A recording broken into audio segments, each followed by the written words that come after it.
నిజంగా అది అయిపోయింది. అదేవిధంగా ఇంకొకటి విద్యాపరంగా చెప్తా, అదొక 2 నిమిషాలు చెప్పి నేను ఉపన్యాసం ముగిస్తా. విద్య ఉంటేనే మనం అన్ని రకాలుగా డెవలప్మెంట్ అవుతాం. ఏమవుతుంది ఎడ్యుకేషన్? ఆ రోజులు నేనంతా కూడా చదివింది ఆశ్రమ పాఠశాలలోనే. ఈరోజు నేను ఈ స్టేజ్లో ఉన్నానంటే కారణం విద్య తప్ప ఇంకేది కాదు. కానీ ఈరోజు విద్యాపరంగా ఎవరు అన్యాయం చేస్తున్నారు మన పిల్లలకి?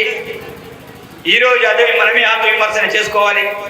అదేవిధంగా మన పిల్లల్ని బడికి పంపించే విషయం నేను రాత్రి కూడా కొంత డిస్కషన్ వచ్చింది. ఆశ్రమ పాఠశాలకి గురుకులానికి డిఫరెన్స్ ఏంటిది? ఆశ్రమ పాఠశాలలో ఉపాధ్యాయులేమో నాన్ ట్రైబల్స్ వీళ్ళ వాళ్ళందరూ ఉంటారు. ఆశ్రమ పాఠశాలలో ఏమో టీచర్స్ అందరూ ఓన్లీ ట్రైబల్స్ లంబాడైన కోర్స్ మన వాళ్ళే ఉంటారు. ఈరోజు మన పిల్లల్ని మనం చదువు రాకుండా చేసేటోళ్ళు ఎవరైనా భాగస్వాములు అయితే దాంట్లో లోపాలేంటిది మనమే ఆత్మవిమర్శన చేసుకోవాలి. అదేవిధంగా విద్యార్థుల్ని చాలా మంది చదువుకునే క్రమంలో ఈరోజు చాలా మంది బయటకు వస్తున్నారు. బయటికి వచ్చే క్రమంలో ఇంటర్ గ్యాప్, డిగ్రీ గ్యాప్, దాని తర్వాత ఎవరు కూడా వెళ్తలేరు. అదేవిధంగా పోయినసారి సక్కుసారి మేమిద్దరం కలిసి కుమ్రభీం స్టడీ సర్కిల్ ద్వారా మన పిల్లలందరూ కూడా ఎడ్యుకేషన్ బాగా అందాలని ఆసిఫాబాద్లో కుమ్రభీం స్టడీ సర్కిల్ ఏర్పాటు చేసుకున్నాం.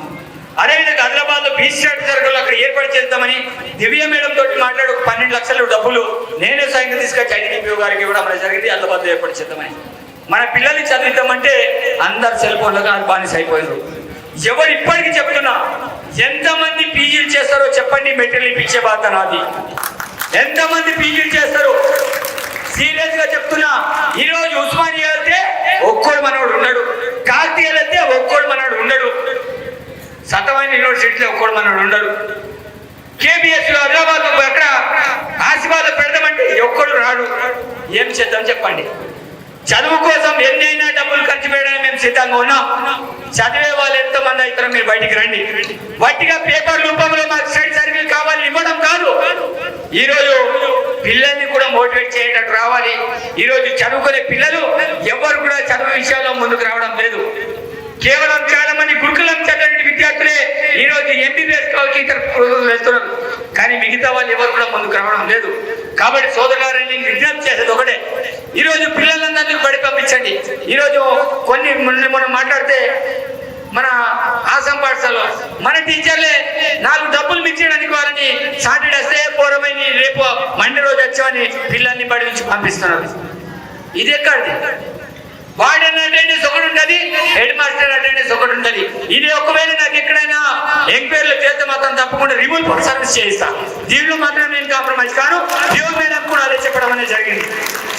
పిల్లల డబ్బులు తినుకుని పిల్లల్ని బడికాడు ఉండేటోళ్ళని ఇళ్ళకు పంపించి మా డబ్బులు మీకు ఇచ్చడానికి ఎవడైనటువంటి ప్రయత్నం ఎవడైనా చేస్తే తప్పకుండా రిమూవ్ ఫర్ సర్వీస్ అవుతారు. దాంట్లో ఎట్లాంటి సందేహం లేదు. కాబట్టి అట్లాంటి వాళ్ళు ఎవరైనా ఉంటే మీలో మార్పు రావాలి, మారాలి. ఈరోజు మన పిల్లలకి మనం చదువు చెప్పకపోతే భవిష్యత్ అనేది అంధకారం అవుతుంది. కాబట్టి మీరందరూ కూడా ఉపాధ్యాయులు ఎంతమంది అవుతున్నారో అందరినీ నేను తప్పుపట్టడం లేదు. అందరిలో కొందరు ఎట్లాంటి వ్యవహారం చేస్తున్నారు. కాబట్టి ఈరోజు చదువుకునే పిల్లలు మన పిల్లలు ప్రభుత్వాలు అన్ని రకాల వస్తువులు కనిపిస్తాయి. వాళ్ళకి ఏదైతే న్యూట్రిషన్ ఫుడ్ ఇవ్వాలి, రక్తహీనతతో బాధపడుతున్నారు. మన ప్రాంతం అంతా కూడా ఎనిమియాతో బాధపడుతున్నారు. చాలా రకాలుగా సమస్యలు ఉన్నాయి. కాబట్టి తల్లిదండ్రుల దగ్గర ఉండే పిల్లలు ఉపాధ్యాయులు ఆ ప్రాంత టీచర్ నమ్ముకొని మన దగ్గర ఈరోజు ఆశ్రమ పాఠశాలలో కావచ్చు, గురుకులాలు కావచ్చు, వాళ్ళ నుంచి చదువుకుంటున్నారు. చిన్న చిన్న పిల్లలు. మరి అట్లాంటి పిల్లలకి మనం న్యాయం చేద్దాం.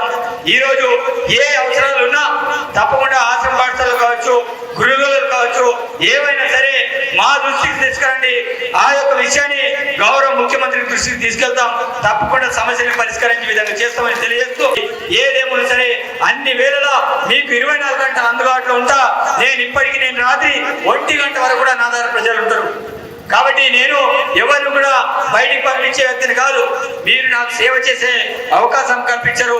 ఎన్ని వేళలా నేను మరణించేంత వరకు కూడా బతుకున్నంత కాలం మీ అందరికీ సేవ చేస్తేనే ఉంటానని తెలియజేస్తూ సెలవు తీసుకున్నా. ధన్యవాదాలు మిత్రులారా.